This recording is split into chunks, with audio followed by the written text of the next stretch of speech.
Now at 9, Freedom Flight Museum's Wings and Wheels event takes off. Plus, Skateland Fun Center in Neosho invites community members to glide for a good cause. And skilled knife throwers chop up the competition at a knives tournament. The 4 states' most watched news starts now. Thank you for joining us tonight. I'm Elise Noe. Joplin police say a car crashed into a house Friday morning after hitting another vehicle. It happened around 11 a.m. Friday at East 26th and South Pitcher Avenue. Authorities say 2 vehicles collided at the intersection, causing one of them to go off the road and crash into a house. One of the drivers received non-life-threatening injuries. No one was in the house at the time of the crash. Demolition for the former Holiday Inn in Joplin continues. On September 8th, the demolition equipment was in motion on the 3615 South Hammonds Boulevard location. The Holiday Inn is being torn down to make way for a new hotel from a Springfield developer. Meteorologist Sam Lane joins us for a first look at weather. Fair skies tonight across our area. Radar is all clear in our local area, but out to the west we have a few scattered showers in the panhandles of Texas and Oklahoma. And as we go into the morning hours, we're going to see temperatures dropping through the 70s into about 65 degrees by tomorrow morning. The allergies are getting a little bit better, especially tomorrow with 5.8. So we're still in the moderate category, with most of that being ragweed and chenopod. And bus stop forecast looks like this: mostly fair tomorrow morning with a temperature of 66 degrees as the kiddos head off to school. And by the time they come home in the afternoon, we're looking at a temperature of around 84 degrees with partly cloudy skies. And looking down the lane, we're going to have a warm Monday with increasing clouds on Tuesday and a stormy Wednesday. And then after that, some fall-like temperatures in our forecast. And I'll detail all that coming up in just a little while. Thanks, Sam. For those of you who are curious about what exactly happens to old planes, the Freedom of Flight Museum hosted an event today, Wings and Wheels, where pilots in the 4 states area bring their aircrafts to be put on display. KOAM's Jasmine Knight was in attendance and has more information. Today, the Freedom of Flight Museum hosted a Wings and Wheels event at the Joplin Regional Airport. The event featured a car and motorcycle show, kids activities, and multiple aircrafts on display. And today, all of the money is going to the operations of our museum and our STEM education program. And boy, everybody's just having a really fun time today. There's all kinds of stuff to do. There's cars to look at, there's airplanes to look at, there's activities for the kids. The goal of the event is to raise money to support youth STEM education. In the past, the Freedom of Flight Museum has hosted field trips for elementary students to teach them the concepts of STEM through aviation. We learned that doesn't matter who you are or what you are, you can come in and be a pilot or be an astronaut. And we also wanted to learn that there are many jobs in science and technology. Amongst the activities on display, children can launch a rocket, play with robots, build and ride their own hovercraft, and so much more. However, for visitors like Riker, his favorite part was outside. Oh, everything seems pretty fun. The free popcorn was pretty cool. The Venom car over there, and I think the whole thing's awesome. So whether you want to get up and fly away or just cruise the streets, well, I'm going to get this cool parachute. the Wings and Wheels event has everything you need. Reporting in Web City, Jasmine Knight, KOAM News. For more information about the event, you can visit our website, koamnewsnow.com. The Skateland Fun Center of Neosho opened its doors today for a Skate and Donate event. The purpose of the event was to help those that may need food ahead of the holiday months. Each skater that brought 3 non-perishable items to donate to the Help Center in Neosho were able to skate for free during the event. We do this at least once a year, a free skate for the, we give it to the Help Center behind us for the Neosho food baskets for, those that need it the coming season. The skate session began at 2 p.m. and wrapped up around 4 p.m. Throwers from all around the 4 states showed off their skills today with a knives tournament at Anvil Axe Company in Neosho. Competitors competed in a traditional knife throwing competition. The tournament was double elimination, with the top 3 competitors each walking away with a trophy to celebrate their throwing skills. Arms are feeling good. This wasn't like a large tournament, so there wasn't like 128 people here, so you didn't have to throw that many matches. Sometimes you have to throw quite a few in a tournament. So arm feels good, everything like that, but the competition was still there. The knives tournament concluded Anvil Axe Company's weekend-long schedule full of tournaments. It's the first day of October. We'll have tips on how to keep it a sober month up next. Well, can you believe it's already October?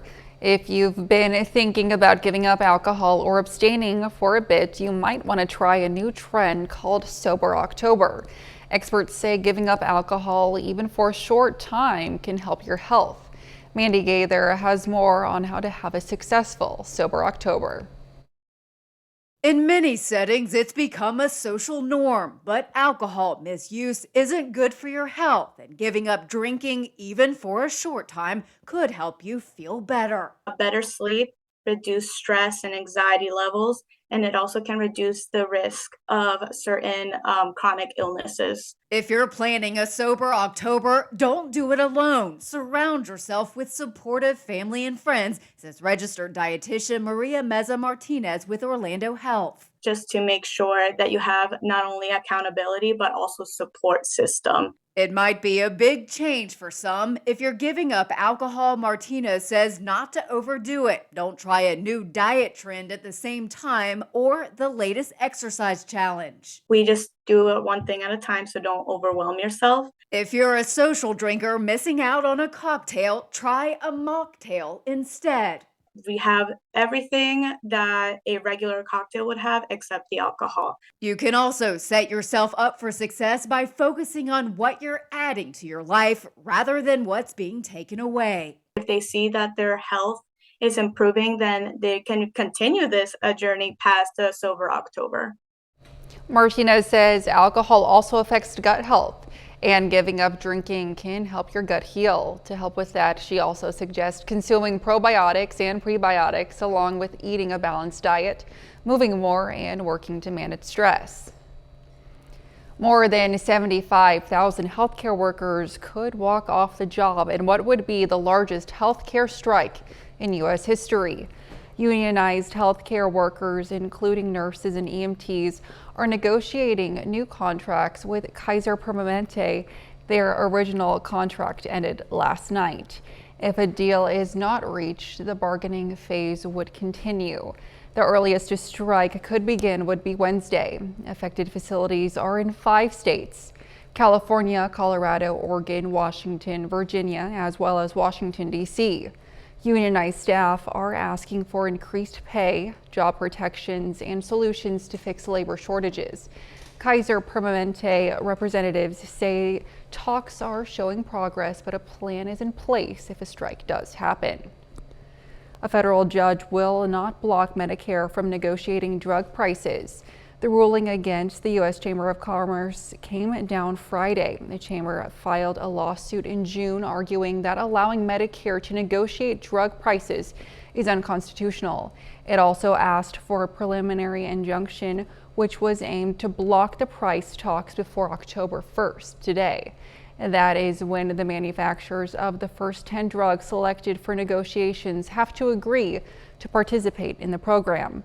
But the judge denied that request, writing that participation in Medicare is voluntary. He added, quote, that consequences of the participation cannot be considered a constitutional violation, end quote.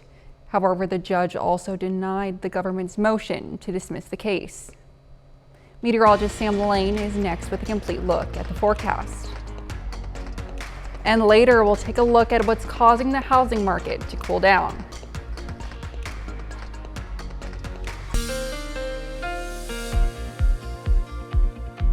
Well, folks, we had another summer-like day across the area. In fact, it's been that way for quite some time, even though the calendar says it's fall. But don't worry, fall is on its way. It's just going to take a couple of days before it gets here. Right now, let's take a look at Indigo Sky Casino and Resort. As we go through the day, you can see that we started out with mostly fair skies this morning, and then some clouds started to roll in later on this afternoon and evening, mainly some cirrus clouds off in the west. That's portents of the next system that is organizing over the Rocky Mountains right now. We made it up to 88 today in Joplin, starting out at 66, which of course was above the normals of 76 and 53, and we're already behind for the month on the rainfall, and that's just adding to the total that we're behind for the year at about 10 and 8/10 behind. All right, let's take a look at the radar. Really, there's nothing going on right now, just a little bit of ground clutter and moisture in the atmosphere. Unfortunately, for the next 36 hours, no precipitation is expected. Chances are pretty much close to zero. What we do have is some nice temperatures, though. Right now, generally in the mid-70s, some lower 70s, like in Lamar with 73, same thing in Pittsburgh, 71. Down in Anderson and Cassville for some of the coolest readings. Meanwhile, it's still in the upper 70s in Independence and Sedan with both 78. Ridge of high pressure has been in control all weekend, but that's going to move away, and this cold front is going to sweep in from the north and west on Wednesday. And behind that system, some much cooler air is going to drain in from Canada, and that's when we're going to see a return to more normal conditions, in fact, below normal temperatures by the end of the week. Rainfall amounts with this next system are expected to be heavier along and south of I-44, where several inches are possible, but most of the area should get some decent rainfall according to the GFS. The European model, though, is a little bit lighter on the precipitation, especially up towards the north, but heavier amounts along and south of I-44. So some areas are going to get quite a bit of rain, others probably not as much. Temperatures tonight are going to be dropping down into the 60s across the area with south winds continuing. Then tomorrow, another warm day, generally in the upper 80s in some locations, mid 80s most everywhere else, with south winds. Then as we go into Tuesday morning, increasing clouds from the west with temperatures in the mid 60s, and then by Tuesday afternoon and evening, some scattered showers may be developing out towards the west with strong south winds, and highs will be in the 80s. And then as we go into Wednesday, we're going to see those scattered showers moving across our area, especially in the afternoon and evening on Wednesday, with some of those showers and storms on the heavy side. Lows will be in the 60s to start out. As we head through the afternoon, we're going to see temperatures in the mid-70s on your Wednesday with a 80% chance of thunderstorms. And again, some of those could be heavy. And then as we go into Thursday, cooler with morning showers. And then look at Friday, Saturday, and Sunday. Perfect with temperatures in the lower 70s, even 65 on Saturday, and lows in the 40s. That's sweater weather, Elise. Sweater weather, and it's something to look forward to after Yes. after all this heat. I feel like we weren't able to catch a break. We deserve it, that's right. Absolutely. Thanks, Sam. Well, it's 2023, but scientists still don't agree on what the world's longest river is. Some say the Nile, others say the Amazon. A new expedition aims to settle the debate once and for all. In April, a team of international explorers and researchers plan to spend 5 months traveling the Amazon via rafts, horses, and solar-paneled boats. They'll use satellite technology to map the river, hoping to prove that it's the longest river on planet Earth and the most voluminous. Their research will contest the findings of the Encyclopedia Britannica and Guinness World Records, which argue the Nile is the longest. The source of the dispute stems from the issue of where the Amazon begins. Some, like Britannica, claim it starts in southern Peru, while others say northern Peru. The expedition, led by Brazilian film producer Yuri Sanada, will span 4,300 miles, snaking through Peru, Colombia, and Brazil. Coming up, Congress passes a bill to prevent a government shutdown. President Biden speaking for the first time after Congress avoided that government shutdown. I'm Lucas Tomlinson at the White House. I'll have the details coming up. The housing demand is certainly cooling off as mortgage rates hit their highest level since the year 2000. That's 23 years. The Mortgage Bankers Association index of mortgage applications falling 1.3% last week, while the average rate on a 30-year loan climbed to 7.41%. 1 year ago, the rate was 5.65%. The increase in rates weighing heavily on housing demand. Applications for a mortgage for purchase a home are down 2% for the week and down 27% compared with this time last year. Well, two types of payments many consumers make may be in a head-on collision path soon. Student loan paybacks start up again today, October 1st, after a pandemic pause. And a Pulse Economics poll shows economists think home rates will be affected because of it for about a year.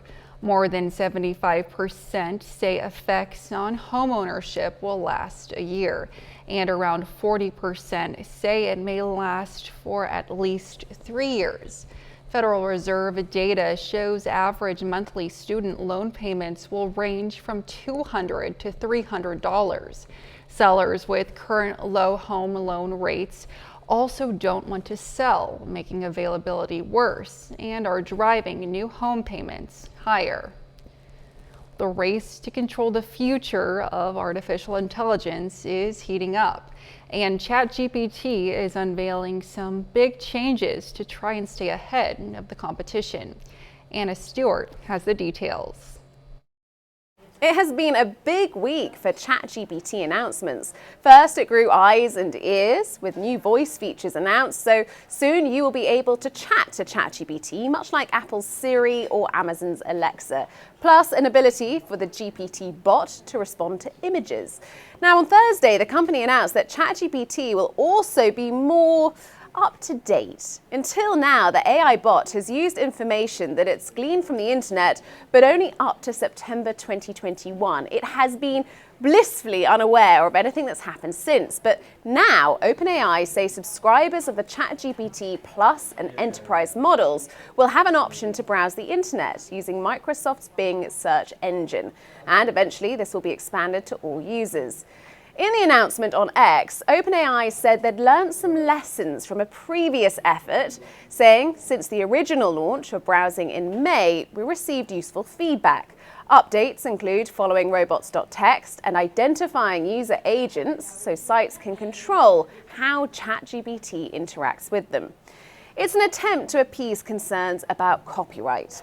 ChatGPT can only create from the vast troves of information it consumes. And of course, it is going to be consuming a lot more now.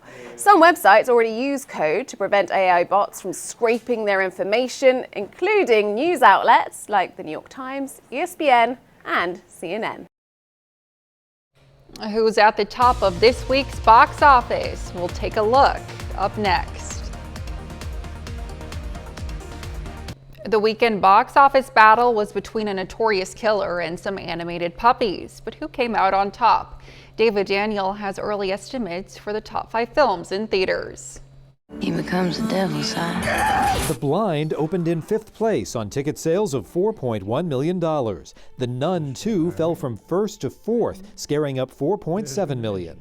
The Creator debuted in 3rd place, starting out with $14 million. I've had my eyes on you, and I do not like what I see.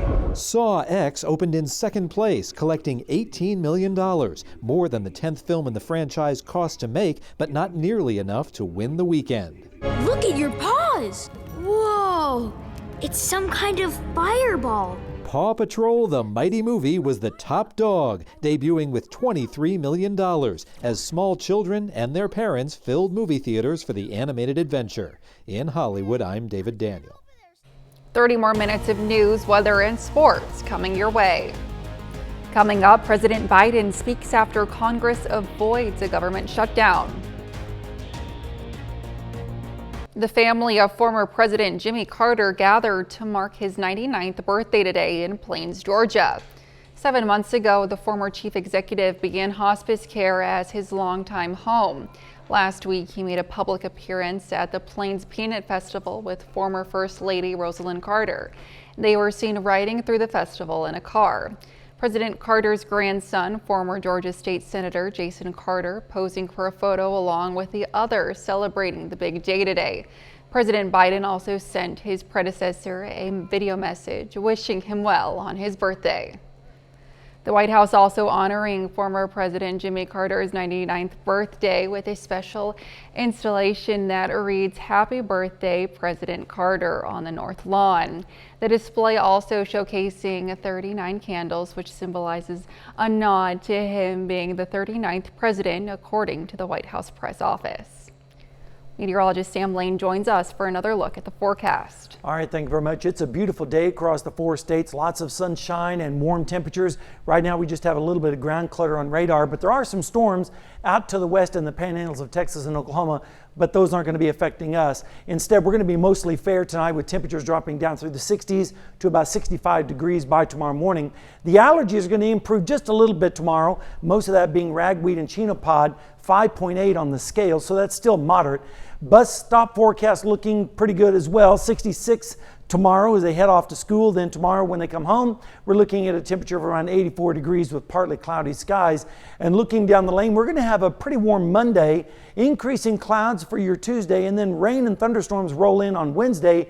And then we're going to see some fall log temperatures as we head towards the latter part of the week and next weekend. And I'll detail all that in just a little while. Thanks, Sam. An 11th hour agreement Saturday night kept the government from shutting down, but the way it came together could put House Speaker Kevin McCarthy on the hot seat. Fox News correspondent Lucas Tomlinson has more. We shouldn't have gotten here in the first place.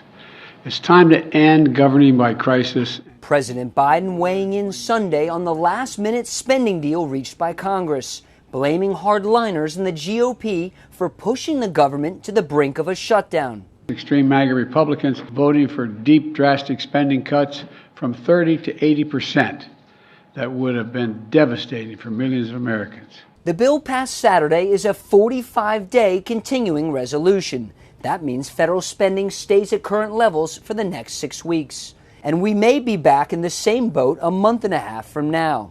House Speaker Kevin McCarthy was able to broker the deal by working with Democrats. But the bipartisan agreement has not been viewed favorably by some of his fellow Republicans. Florida Congressman Matt Gaetz says he intends to file a motion this week to oust McCarthy from the speakership. The one thing everybody has in common is that nobody trusts Kevin McCarthy. He lied to Biden. He lied to House conservatives. Kevin McCarthy's goal was to make multiple contradictory promises, to delay everything, back us up against shutdown politics, and at the end of the day, blow past the spending guardrails he'd agreed.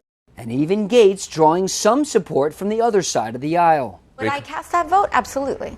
Absolutely. I think Kevin McCarthy is a very weak speaker. He clearly has lost control of his caucus. McCarthy says he's not concerned. So be it. Bring it on. Let's get over with it and let's start governing. If he's upset because he tried to push us in a shutdown and I made sure government didn't shut down, then let's have that fight. The House hasn't seen a formal effort to remove a speaker in over 100 years. Right now, it's not clear if Gaetz has the votes to do it. At the White House, Lucas Tomlinson, Fox News. Starting today, October 1st, millions of Americans have to resume making payments on their federal student loans for the first time in over 3 years. In March of 2020, as the pandemic began, a pause on student loan payments went into effect. The action was taken to help Americans deal with the economic impact of the pandemic. The Education Department says borrowers should receive some type of billing statement at least 3 weeks before the bill's due date. Also, while payments resume this month, interest already started occurring a month ago on September 1st. Borrowers are also encouraged to make sure their information is up to date and to check their exact due date. California's GOP convention is well underway. Former President Donald Trump and Florida Governor Ron DeSantis both addressed the conference, along with South Carolina Senator Tim Scott and upstart candidate Vivek Ramaswamy. Fox News correspondent Bill McGoulin is in Anaheim with more on this weekend's convention.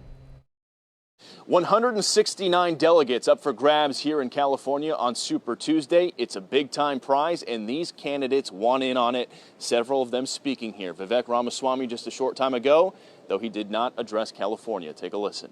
I think California's policies have been a disaster, just as I think the Biden administration has been a disaster. But I mentioned neither Biden nor California in that speech because as I said, I am leading us to something. Several other candidates spoke here, including former President Trump, Florida Governor Ron DeSantis, and South Carolina Senator Tim Scott. They did decide to address the policies here in California. Take a listen. But while California was once a symbol of American success, today under the radical left fascists and Marxists that run your state, that's who's running your state. Bad people. It's becoming a symbol of our nation's decline. We've run into like 6 or 7 people that have gotten mugged, and they're telling the stories about getting mugged because people in California, these district attorneys in San Francisco and Los Angeles, they get elected usually with funding from people like George Soros, and they decide that they are progressive and they don't agree with all the laws passed. What I want Californians to know is that all things are possible in this nation. If you commit a violent crime, you go to jail. And the California GOP is currently finalizing a rule change for delegates, which would shift the state to a winner-takes-all approach. That means on Super Tuesday, if any of these candidates get above 50% of the vote, they get all 169 delegates for California. And as it stands right now, Donald Trump has a massive lead over the rest of the field. Reporting in Anaheim, California, Bill Malugin, Fox News. Still ahead, video game actors could be headed to the picket lines. The SAG-AFTRA strike could soon be expanding to video game actors, bringing thousands more to the picket lines as Hollywood fights for better pay and protections against AI. I'm Eamon Dignam in New York. I've got the details coming up.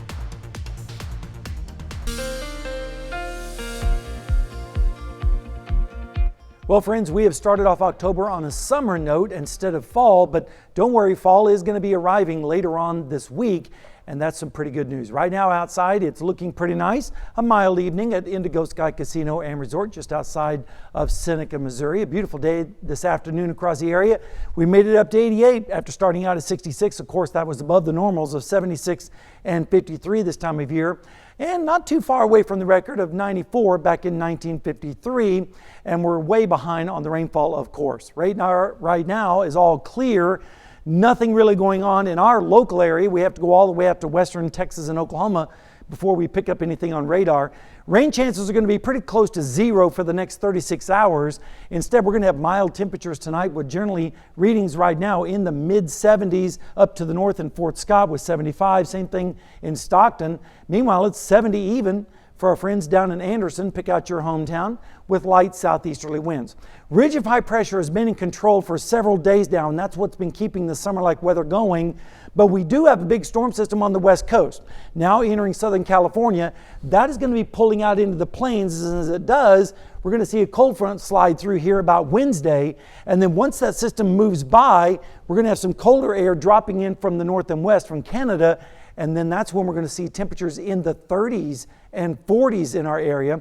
In the meantime, we're beginning looking at rainfall amounts on Wednesday, generous, especially along and south of I-44 where several inches are possible with the showers and storms. And on the European model, it's saying, hold on a minute, it's going to be a little bit less than that, especially for our friends and folks up to the north and west. But still, most of the area should get some precipitation with that system on Wednesday. In the meantime, we're going to be looking at temperatures in the 60s tonight with south winds. Then as we go into tomorrow, another summer-like day with temperatures in the mid to upper 80s, especially out towards the west. And then as we head into Tuesday morning, increasing clouds with lows generally in the 60s, and then breezy conditions on Tuesday afternoon with highs in the low to mid 80s once again.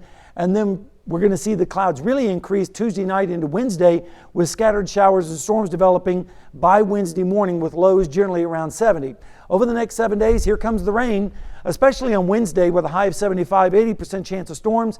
And then as we go into Thursday, the rain will start to move out and a high of only 74. And then much nicer for Friday, Saturday, and Sunday. And let's just include next week with temperatures in the 70s and lows in the 40s. And on Saturday morning, some areas could see upper 30s, especially for our friends up to the north. So definitely fall is on its way. Fall's on its way. It's the first day of October. Yes. No more 90s. No more 90s. Thanks, Sam. Coming up in sports, we take a look at the current MIAA football standings. Plus, a St. Louis Cardinal legend says goodbye. Brock Baldridge has the story and the highlights.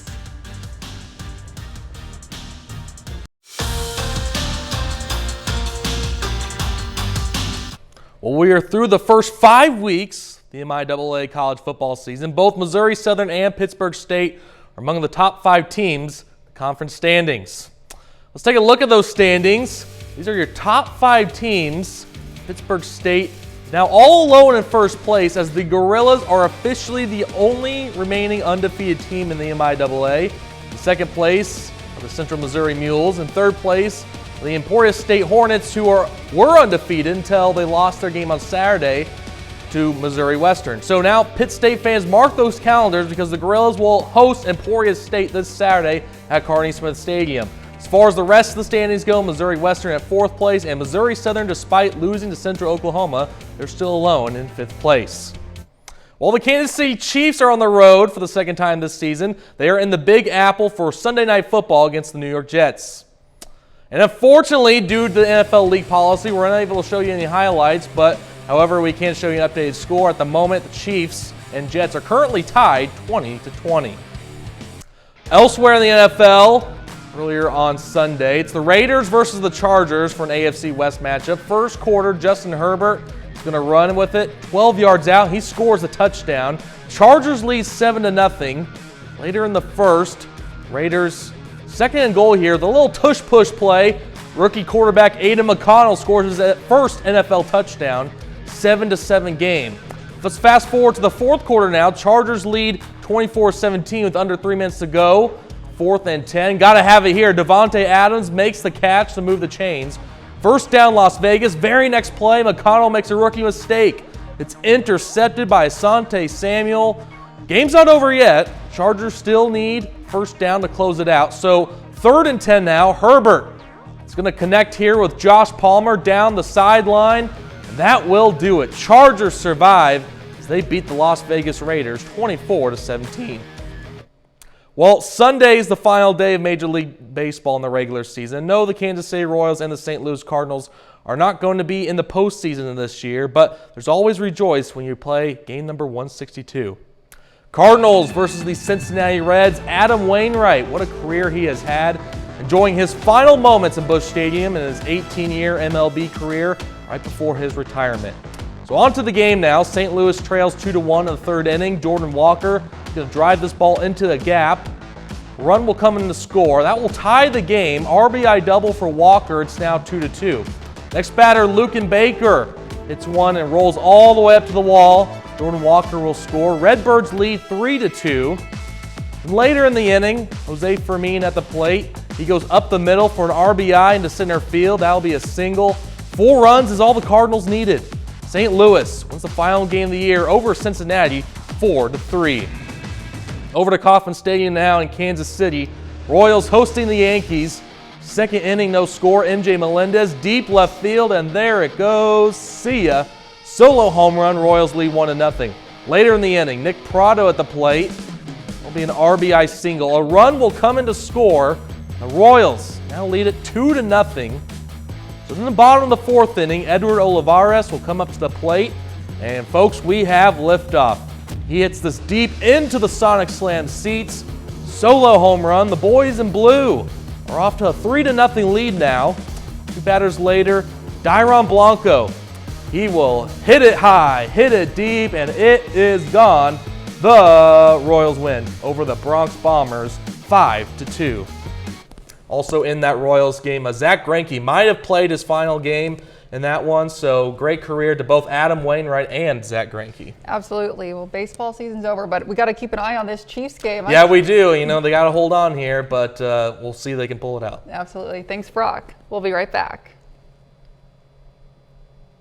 SAG-AFTRA's video game division may be joining the picket lines. This comes after an overwhelming majority of members voted in favor of striking. Fox's Eamon Dignam has more in this edition of our Fox on Game series. They're not on strike yet, but video game actors could soon be joining their film and TV brethren on the picket line. After 5 rounds of bargaining left negotiations at a stalemate, more than 98% of SAG-AFTRA union members voted in favor of authorizing a strike for video game actors and performers, for both performance capture and voiceover work. The union is not calling for picketing right now, but this vote allows the actors to walk out at any time should the need arise. The video game actors looking for roughly the same concessions as the film and TV actors. Better pay, limits on the use of artificial intelligence, and a bigger focus on workplace safety, especially for motion capture actors. Union President Fran Drescher wrote in a statement, quote, "The result of this vote shows our membership understands the existential nature of these negotiations." Meetings between reps for SAG-AFTRA and the video game companies are expected to resume next week. If you want to hear this story and more, check out the Fox on Tech podcast every weekend. In New York, Eamon Dignam, Fox News. Up next, the Powerball prize soars up to $1 billion. No one matched all 6 numbers in Saturday's Powerball drawing. So now the jackpot is estimated to jump to $1.04 billion. That would be the second largest jackpot this year, topped only by a $1.08 billion prize won on July 19th. The lottery says 2 tickets did match enough numbers to score winnings of $2 million and 5 tickets won $1 million. The next drawing will be Monday night. So you're saying I have a chance? I know, I might have to go to the gas station after this. Exactly, that's right, 1.04 billion, wow. Well, we have a great forecast. I know we're going to win the lottery on that, with temperatures a little bit warm tomorrow and Tuesday, but then the storms roll in on Wednesday with maybe some heavy rain. That moves out by Thursday evening, and look at those temperatures next weekend. Perfect. Mid-60s and lows in the 40s, maybe even some upper 30s in some outlying areas, and then nice weather all next week. Perfect. It's the perfect word to describe that weather. Well, that's our time for tonight. Thanks for joining us. We'll leave you with a video of baby lions rescued after being smuggled. We'll see you back here next time. Thanks for making us part of your night.